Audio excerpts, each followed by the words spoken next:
सुप्रभात। मैं हूं जोगेंद्र राणा। आज की हमारी आध्यात्मिक चर्चा का विषय है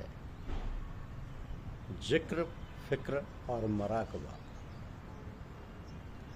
जिक्र, फिक्र और मराकबा।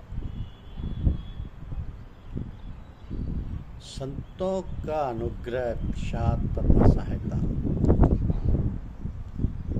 बेड़ा पार कर देती। ऐसे समय में भी जबकि रोग ने मन को निर्बल बना दिया है, ये किसी काम में नहीं लगता है, अर्थात हमारे मन की क्षीण अवस्था में वह आत्मिक बल के अमृत रस की छींड़ दे देकर नया जीवन और बल देकर पूरे से मजबूत और स्थिर बना देती।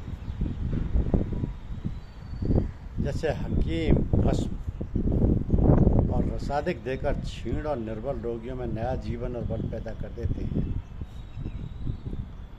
तथा जीवन का काम चल निकलता है। मनुष्य जीवन का कमाल व उद्देश्य यही है कि जात में लीन हो जाए और फिर वहाँ पहुंचकर उस जगह स्थित कर ले, यानी बना फिल्ला होकर, बका बिल्ला होकर रहे। बना फिल्ला होकर, बका बिल्ला होकर रहे। बसल यानी लम से मतलब यह है कि ईश्वर के सिवाय तमाम संसारी पदार्थों से जी हट जाए और सबसे वैराग्य हो जाए। अंतर में दिल ऐसी अवस्था में रस जाए तथा खिंच जाए कि जहाँ रंग रूप और नाम ना हो, ऐसी जगह लीन हो जाए जो सबका आधार है।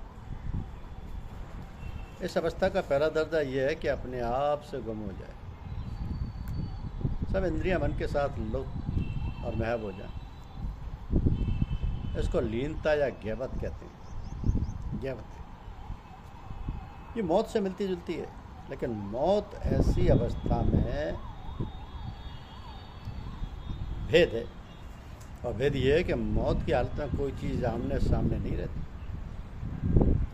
मगर ऐसी लय या फनावा अवस्था में हुजूर ही हुजूर होता है। यानी ऐसी बेसुधी की गहराई में बैठ जाए कि सिर्फ एक लक्ष्य जो सामने और जिसकी लगन में गहराई में डुबकी लगाई है वही बाकी रह जाए। दूसरी चीज़ों के लिए मुर्दे की सी दशा हो जाए। कहते हैं ना कि जब दिल को नींद आ जाती है और रूह भी गाफिल होती है, तब मैं ही अकेला होता हूँ और यार की महफिल होती है। कल साहब वालों से रोकर या डूबने वाले कहते थे,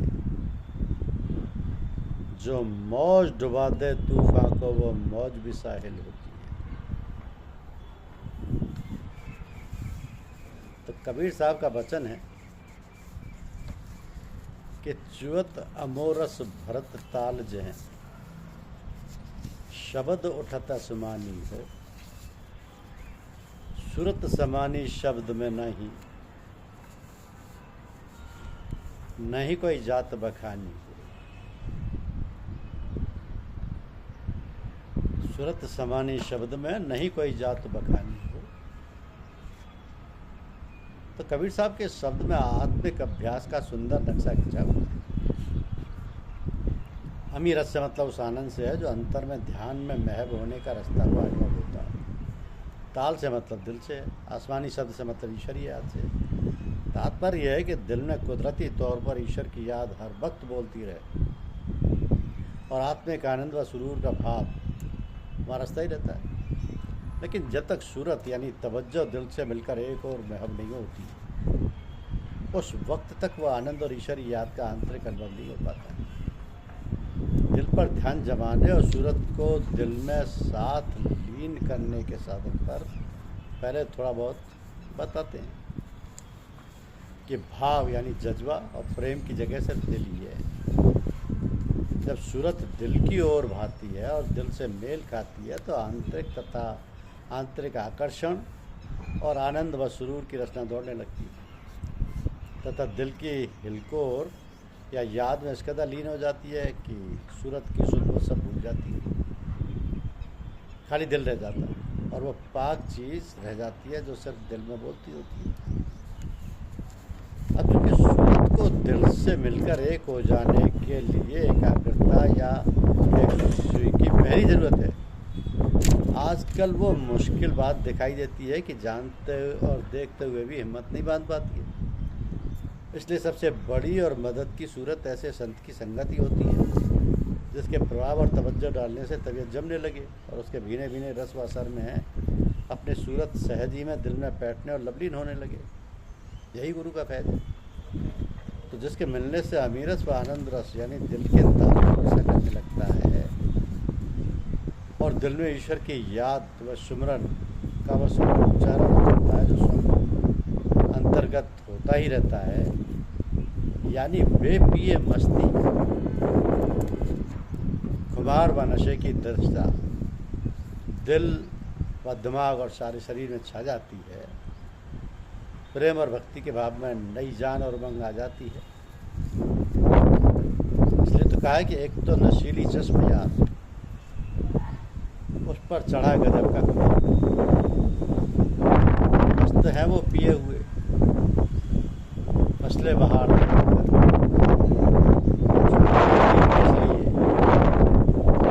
दूर का माजरा। सच तो बताओ क्या हुआ, जलवाए यार देख। जब ये प्रेम भक्ति का जज्बा मिल जाए और सतगुरु के फैज़ से दिल की आंतरिक ईश्वरीयात में नई जान बढ़ जाए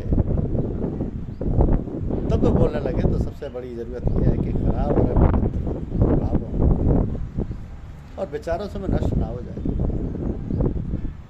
मतलब ये कि जब अभ्यासी को दिल लगने और दिल के लीन होने का आनंद होने लगे तो ऐसी सारी संगतों से जो उसको विरुद्ध पड़ती हैं तन मन से बचना चाहिए। रहनी सहनी में सादगी, सफाई और पवित्रता का ध्यान रखना उचित है। गुरु का प्रेम जितना अधिक होगा और जितना उस पर भरोसा व विश्वास रहेगा उतनी ही उसके आंतरिक अभ्यास में बल आता जाएगा। जहाँ दूसरी शक्ति से फैज़ प्राप्त किया जाता है और लाभ उठाया जाता है वहाँ उसकी संगत की अधिक से अधिक जरूरत हुआ करती है। जब तक कि अपने में जमे और कायम रहने की ताकत, योग्यता और हिम्मत ना आ जाए। मोहब्बत रंग दे जाती है दिल जब दिल से मिलता है, और मुश्किल तो यह है दिल बड़ी मुश्किल से मिलता है। जब दिल जाग जाता है या उसका जज्बा पैदा हो जाता है तो सबसे बड़ी चीज़ खामोशी होती है जो साथ साथ काम करती जाती है। बहुत ढूंढा न पाया आसमानों में और ज़मीन में, वो निकले मेरे जलमत खाने दिल के मकीनों में। मोहब्बत के लिए एक दिल ढूंढ कोई टूटने वाला, ये वो में है जिसे रखते हैं नाजुक आवगीनों में। खामोश दिल मेरी भरी महफिल में चिल्लाना नहीं अच्छा, खामोश दिल भरी महफिल में चिल्लाना नहीं अच्छा। अदब पहला करीना है मोहब्बत के करीनों में।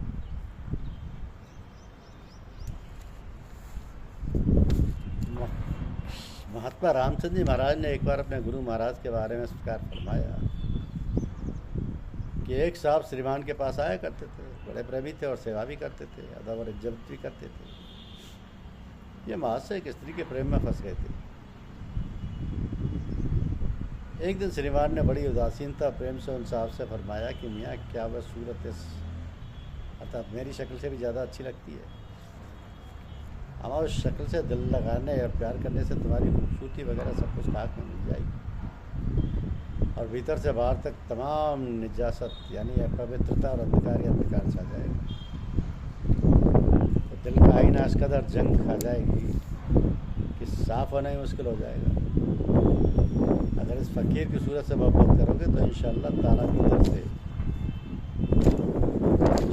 ताला भीतर से बाहर तक तुम्हारे वजूद में वह खूबसूरत पाकीज़गी नेकी व सलाहियत पैदा हो जाएगा कि जिससे दीन दुनिया दोनों में आपका हुस्न उससे कहीं बढ़कर रहेगा। कहते हैं कि मैं छलकती रहे साकी तेरे पैमाने से, रिंद बन बन के निकलते रहे मैं खाने से। दिल के आईने में रसने दे सरूर है अब, साकी आने दे छनती हुई पैमाने से। अपने महबूब की आगोश नज़र में छुप कर, रात दिन रहते हैं क्या वे पिए मस्ताने से। शमा रुयार से रोशन है हकीकत जाना, जान सारी का सबक मिलता है परवाने से। खुल गई दिल में हकीकत मेरे दो आलम की, पर्दा जलवाए दीदार के पड़ जाने से। तो जब तक मन में सफाई व शुद्धता नहीं पैदा हो जाती, तब तक हृदय नहीं खुलता। जिस तरह ज्योति को धुआं घेरे रहता है और उसका प्रकाश साफ काम नहीं करता है, इसी तरह जब मल विक्षेप आवरण खतरात हदीस नफ्स सोबर महसूसात से लपत होता है, तो उसके अंदर हृदय का प्रकाश नहीं करता है। मन की शुद्धता यानी तज़किया नफ्स से अपने अहंकार और शारीरिक व मानसिक कर्मों और व्यवहारों में सुंदरता, सहूलियत आदि सब कुछ आ जाती है। सलूक से भी यही मतलब है कि मन का पहलू हर रंग से सही और काबिल कबूल हो जाए। सलूक से यह मतलब है कि मन या मन की सूरत को इस तरह काढ़ा सादा या संभाला जाए कि वह सूरत शरीर और इंद्रियों के कर्मों और व्यवहार से संबंध रखते हुए वह परमार्थ व ईश्वर प्राप्ति की कमाई करने में सहायक हो सके। अर्थात शारीरिक व मानसिक कर्मों में भी ये बात पैदा हो जाए कि उनके होने से भी परमार्थ का पहलू और तेज होता जाए। तो इस तरह अभ्यास को कायदे से करने से मन की सूरत अपने ही केंद्र पर जमने लगती है, तो वहाँ पर सुराख हो जाता है जो उसके भीतर तक घुस जाता है। सूरत जितनी अंदर घुसती जाती है उतना उसको हृदय के आंतरिक शब्द से संबंध हो जाता है। हृदय में ईश्वर का वास, आत्मा के सत्य प्रकाश का भान है।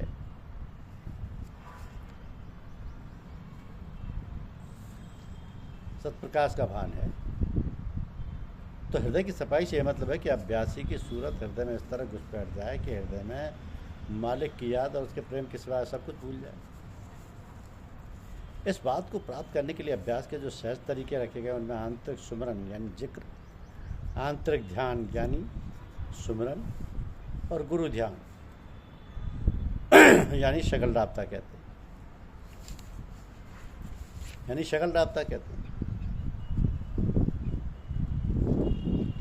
तो जो सुमरन जिक्र फिक्र मन में किया जाता है वो विचार सहित होता है, यानी सूरत सतनाम का सुमरन ख्याली जबान से करती है और सतनाम के साथ नामी का ध्यान भी बना रहता है। जब यही सूरत सतनाम की टंकोर के साथ दिल पर चोट मारती अंदर घुसने लगती है और सुराग कर देती है, तो हृदय में आत्मा से सीधा संबंध जुड़ जाता है। यहाँ पर पहुंचकर ख्याली सुमरन, ख्याली नज़र, ख्याली ज्ञान और आनंद सब पीछे रह जाता है, बल्कि खुद आत्मा के प्रकाश में महब होकर वह अनुभव करता है कि मालिक आत्मिक चैतन्यता के साथ हृदय में खुद हाजिर व नाजिर है और अपने स्वयं याद करता है। यहाँ से हृदय के पट खुल जाते हैं और आत्मा के लोक में प्रवेश होकर आत्मा का गुंग ज्ञान और अनुभव होने लगता है।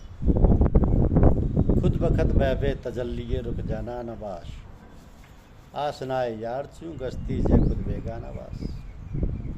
यानी सत्पुरुष की याद में हम तन महब हो जाएं और जब उसकी हकीकत का ज्ञान हो गया तो उसका असर ये होता है कि वह अपने से बेखबर यानी अज खुद रफ्ता हो जाता है। इस तरीके में आंतरिक सुमरन, ध्यान और उपासना, जिसको बोलते हैं कि जिक्र फिक्र और मराकबा, फिर से सुनिए, आंतरिक सुमरन, ध्यान और उपासना यानी जिक्र फिक्र और मराकबा से ये मतलब है कि दिल की तरफ हमेशा तवज्जो रखी जाए और दूसरे किस्म के पूजा पाठ नब्बे तोले से किए जाएं। अपने समय को पाठ, भजन, भाव और जब तक के ऐसे अभ्यासों से संभाला जाए जो अभ्यासी को गुरु की तरफ से उसके ढंग और तरीके के मुनासिब हो, जिससे जल्दी से जल्द शारीरिक व मानसिक, बाहरी व भीतरी साधनों से वो सूरत निकल आए कि मालिक में हमेशा दिल लगे और हाजिर रहने की आदत बन जाए। जिस्मानी व रूहानी लगन व शौक़ और चित्त की स्थिरता हासिल हो जाए। गर्दे के अभ्यास को यह बात हासिल हो जाए कि वह मालिक की याद और उपासना इस तरह करता है कि उसको मालूम व अनुभव होने लगता है कि वह उसे देख रहा है।